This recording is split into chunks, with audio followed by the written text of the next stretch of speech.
Bismillaahi Raxmaani Raxiim. Kulanti wacan oo wanaagsan khiyaartana daawanaysa ku soo dhawaada channelkeena Gobonimo TV. Qodobada aan idiin hayno waxaa ka mid ah madaxweyne Farmaajo oo qaramada midoobay iyo midowga Afrika ka codsaday in ciidanka Kenya laga saaro dalka. Waa maxay sababta ka dambaysa ka saaritaanka ciidamada Kenya ee dalka? Guluf colaadeed oo hor leh oo militariga Soomaaliya ay ka bilaabeen deegaano ka tirsan gobolka Gadow.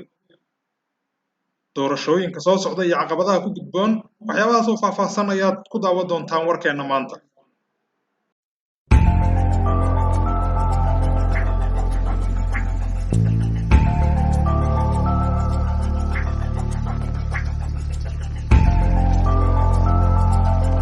aan ku bilownay warar lagu kalsoon yahay oo laga helay wasaaradda arrimaha dibadda ee dalka ayaa sheegtay in madaxweyne Farmaajo uu midowga Afrika iyo qaramada midoobay uu gaarsiiyay dalab ku aadan ciidanka Kenya dalka laga saaro.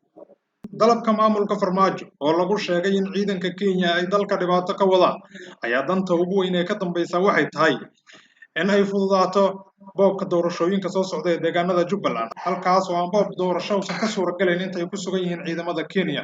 warar kale oo soo baxay ayaa sheegaya in fila Soomaaliya ciidamada fara badan ay maanta geysay deegaano ka tirsan gobolka Gadow si sare loogu qaado saameynta muuqata ee madaxweyne Farmaajo uu ku doonayo in uu ku yeesho matalaad siyaasadeed ee xubnaha baarlamaanka ka imaanaya deegaanada gobolka Gadow halka ay ka soo galayaan xubnaha ugu badan ee baarlamaanka ay isku hay'ateen madaxweyne Farmaajo.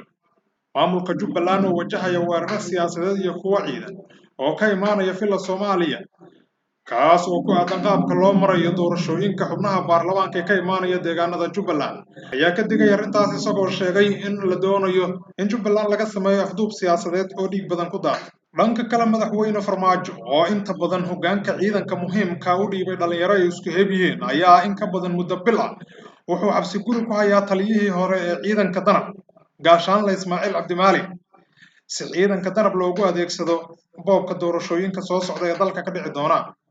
Ismaaciil ayaa la aaminsan yahay inuusan ka shaqayn doonin danaha kooxda Farmaajo taas ayaana keentay in loo raadiyo eedo uusan lahayn si ugu dambeyn ciidankaas loogu dhiibo qaraabada Farmaajo.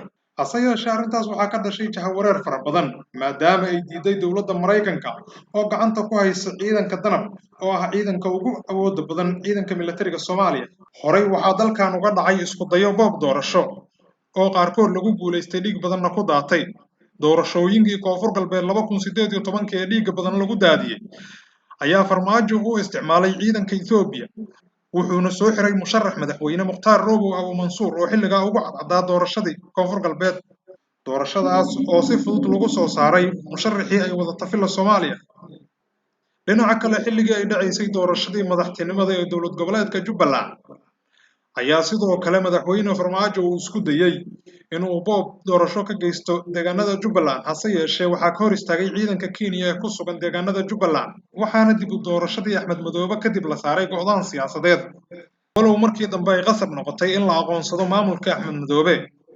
madaxweyne Farmaajo oo ay ka go'an tahay inuu sameeyo wax kasta oo xilka madaxtinimada ku sii joogi karo ayaa ciidamada la garanay nooca yihiin wuxuu tababar ugu soo xiray dalka kaligii taliska maamulo ee Eritrea.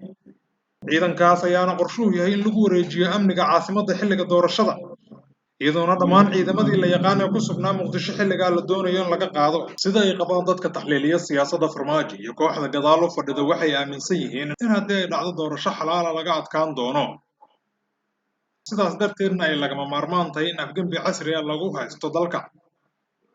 hase yeeshee arrintaa ayaa la sheegayaa inay sababi karto qalalaasa siyaasadeed iyo dib u dhac ay adag tahay sida looga soo kabsanayo.